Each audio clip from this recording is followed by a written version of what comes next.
A transit death spiral is where cuts to service make public transit a less viable option, which promotes further drops in riderships, causing revenue loss and cuts until the network eventually collapses. We know transit systems are the lifeblood of thriving communities, but COVID-19 and lockdowns have put an incredible strain on public transit in Canada. At its peak, ridership was down 85 to 90%, according to the Canadian Urban Transit Association. Thankfully, on July 27th, the federal and provincial governments agreed on a historical Safe Restart Agreement, which will deliver up to $2 billion to support municipal transit systems in Ontario alone. Strong transit networks will be critical to our nation's economic recovery. We have a once-in-a-generation opportunity to rethink many pieces of our society and build it back better. My name is Dan, and I'm joined by Jaden and Jega, and we have a proven solution to help rebuild ridership by changing the culture of public transit. And it's based off the success of the proven Kingston model of youth transit programming. The Youth Transit Project is a social enterprise that uses learning from the Kingston model to help build long-term ridership and avoid the potential transit death spiral post-COVID-19 across mid-sized North American communities. We're building a scalable framework to help other communities adapt and implement youth transit programming. It's a simple but powerful model that normalizes the usage of transit and involves two systemic changes: educating all high school students in grade 9 on how to ride the bus with on-bus orientation, and subsidizing free transit for student riders until the end of grade 12. Why orientation?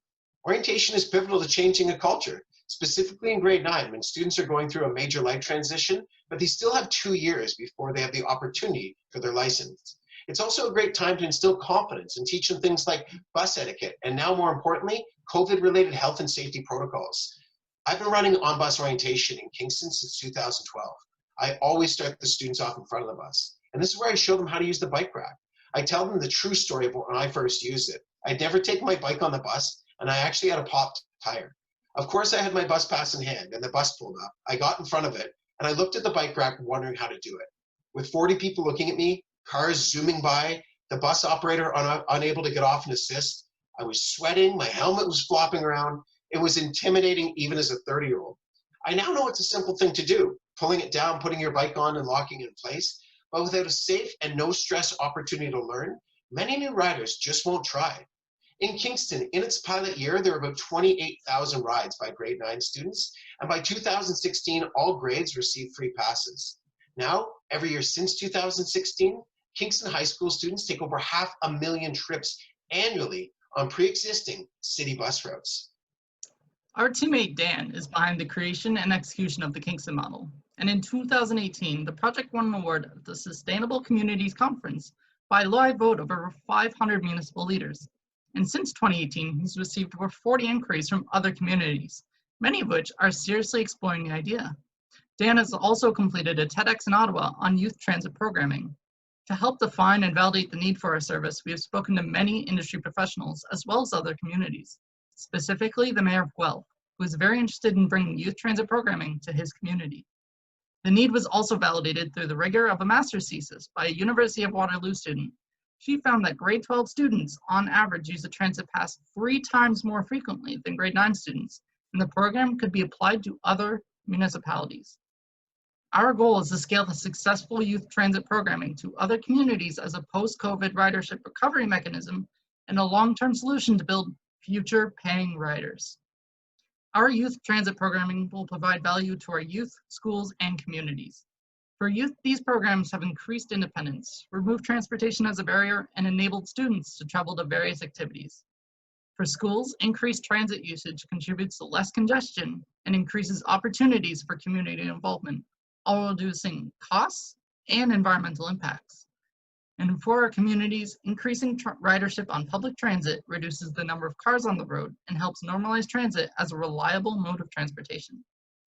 There's a lot of measurable value of a strong transit system. Did you know that households that commute by transit on average save $10,000 annually? Or that motor vehicle crashes kill almost 3,000 Canadians each year? And that transportation currently represents 23% of Canada's total greenhouse gas emissions. So with all of these qualitative and quantitative benefits, we need to build transit back better. Our primary target market will be municipal decision makers, both political and at a staff level, who control budgets and are on the front line serving communities. So how do we deliver these results for our customers? The Youth Transit Project's MVP consists of 3 parts: a paid consulting service, training for local partner agencies to deliver transit orientation, and sponsorship opportunities for industry partners. The $30,000 prize will be critical for our next steps of pursuing and scaling what has already worked in Kingston. And to illustrate this, we have coupled our go-to-market strategy with how we will maximize today's investment. And then from December to December, we will be seeking a pilot municipality to work with, specifically targeting Guelph due to interest and established relationships. We will also be investigating a Green Municipal Fund grant to help pay for the pilot project, all while developing our website and our online presence. And then from January to June, we'll be creating e-learning training modules as part of our software as a service strategy to assist with long-term scalability and monthly recurring revenue, as well as continue to build business processes. And then from July to September, we'll be putting our focus on building a program in the pilot community and support the rollout, which will happen in the school year starting September 2021. Though COVID has created difficulties for all industries, ridership has started to increase since the reopening of our economy, and many factors have been identified will help people feel safe on public transit. Though some societal norms might change post-COVID, there are some pre-COVID facts we just can't ignore. One being, 53% of Canadians were living paycheck to paycheck before COVID, meaning more people might have to change their lifestyles. When the economy fully opens, millions of people rely on transit to get to where they need to go.